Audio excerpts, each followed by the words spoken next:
يا صباح السعادة، ازيكم عاملين ايه؟ يا رب تكونوا بخير. فيديو النهاردة تحلية كده حلوة جدا وبسيطة.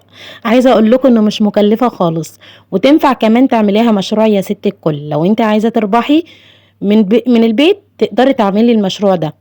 هو ايه؟ هنعمل النهاردة السابليه.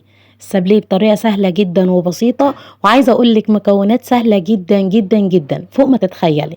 هتطلعي احلى سابليه، هتزينيه بطريقة بروفيشنال قوي، وعايزه اقول لك ان مش مكلف اطلاقا. يلا نشوف النهارده عملنا السابليه ازاي. ما تنسيش لايك وشير وتعليق حلو منك لقناه يوميات حنان في المطبخ. يلا نسمي الله ونصلي على الرسول، وما ننساش ندعي لاخواتنا الفلسطينيين ان ربنا يفك كربهم يا رب العالمين.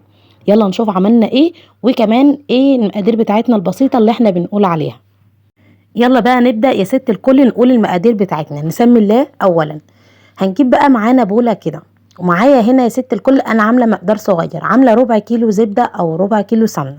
هضيف عليهم 100 جرام سكر بودر. أنا كان عندي سكر ناعم شوية بس مش بودر، ضفته برضو يا ست الكل، وبإيدك من غير عجان ولا أي حاجة. هتفضلي تقلبي فيهم لحد ما الزبدة معاكي تبقى كريمي، أو السمنة. أنا مستخدمة سمنة للأمانة. تمام يا ست الكل. لكن لو كان عندي زبده كنت هعمل زبده. الزبده بتدي نتيجه حلوه جدا قوي في الحلويات زي البيتيفور والسابليه. تمام يا ست الكل. معايا بيضتين يا ست الكل، طالما نزلنا بالبيض يبقى نضيف عليهم الفانيليا. انا معايا فانيليا سايله، عايزه اقول لكم ممتازه جدا. فضلت اضرب فيهم كده. طبعا لو عندك مضرب كهرباء هيبقى حلو جدا. تمام. هنزل بقى بقد ايه دقيق. انا عامله مقدار صغير، فعايزه اقول لك ان دول اكتر من ربع كيلو دقيق شويه، يعني زي 300 جرام كده او 320 جرام. تمام يا ست الكل. هنا في عجينة السابليه مش بنعجن خالص يا جماعة، يعني هي دوبك كده بس ايه، تمتزج العجينة كلها والمكونات مع بعض. معايا هنا القطاعات دي هستخدمها في السابليه.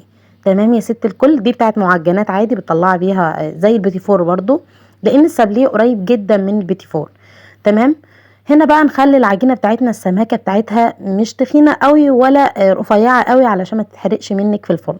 هتستخدمي بقى القطاعات بتاعتك، وبكل بساطه على طول صاج كده من غير ورق زبده ولا اي حاجه. حتى لو عندك ورق زبده هو كده كده مش هيلزق في الصينيه، وهتقطعيه وتحطيه في الصينيه على طول. الشكل اللي انت هتعمليه هو اللي هتحصلي عليه، هو اللي هتاخديه. عايزه اقولك ان انت براحتك، تقدري تعمليه متفرغ، تقدري تعمليه انا عملت قلوب ونجوم ودواير صغيره وستار كده يعني. خلاص يا ست الكل. بتخلصي الكميه بتاعتك طبعا، واللي اتهدر ده كله بترجعي ان انت تلميه تاني. وعايزه اقول لك نصيحه مني، اول ما تعجني العجينه دي حطيها في التلاجة زي 10 دقايق كده تشد منك، لان عجينه السابليه بتبقى من الحاجات الناعمه قوي. وطبعا السمنه فيها عايزه اقول لك ربع كيلو زبده او ربع كيلو سمنه على 300 جرام دقيق. ده مقدار السمنه يعتبر ان هي كتيره في العجين. فعلشان تاخدي نتيجه حلوه زي اللي انا اخدتها كده، وعايزه اقول لك ان كانت حلوه جدا. وحاولي ان انت تظبطي المقادير بالظبط علشان السمنه ما تكترش منك او الزبده، وتلاقيها ان هي فرشت منك في الفرن. الحمد لله انا طالعه معايا ممتازه جدا.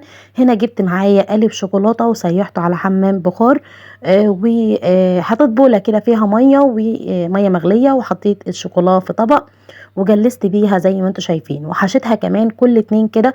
حطيت بينهم حبه شوكولاته وغلفتها من الخارج.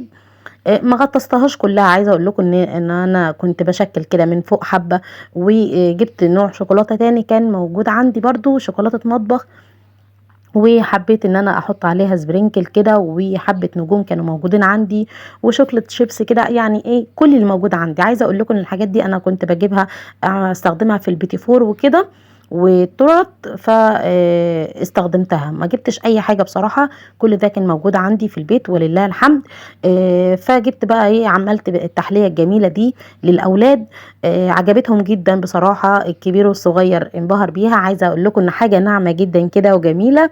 هنا بقى حبيت ان انا احط عليها جرنش كده شوكولا من فوق كده خطوط بالطول او بالعرض. كان شكلها حلو جدا والله، وكمان ناعمه كده وفيها قرشه بسيطه. انا بصراحه بحب الحاجه اللي هي الشيبس شويه كده، اللي هي بتقرمش شويه. فبصراحه عجينه السابليه دي تحفه جدا جدا جدا. هنزل لكم مقدار كبير في الديسكريبشن لو انت حابه تزودي الكميه، ولو حابه تعملي كميه بسيطه زي ما انا عملتها، بس البيضتين هيفضلوا ثابتين يا ست الكل. تمام، عايزه اقول لك بيضتين حاجه مش كتيره خالص، تقدري كمان تستخدمي بيضه واحده من غير اي محسنات ولا اي حاجه. الدقيق موجود عندنا الحمد لله في البيت، والبيض كمان موجود عندنا في البيت. يمكن اغلى حاجه كانت في الوصفه دي هي الزبده، فانا بدلتها واستخدمت سمنه. يعني كل حاجه موجوده عندنا في البيت ان شاء الله. اللهم يا رب العالمين اجعل كل البيوت عمرانه ومليانه بالخير. عايزه اقول لكم ما ننساش ندعي لاخواتنا الفلسطينيين ان ربنا يفك كربهم وينصرهم يا رب العالمين. ده فيديو النهارده ووصفه النهارده، عايزه اقول لكم ان معموله بحب. اتمنى تجربوها، حاجه كده تحليه بسيطه وحاجه فخره، وتنفع ان انت تعمليها مشروع. تقدري ان انت تعملي مشروع، عارفه لو عملت المشروع ده مربح جدا. اسيبكم في رعايه الله.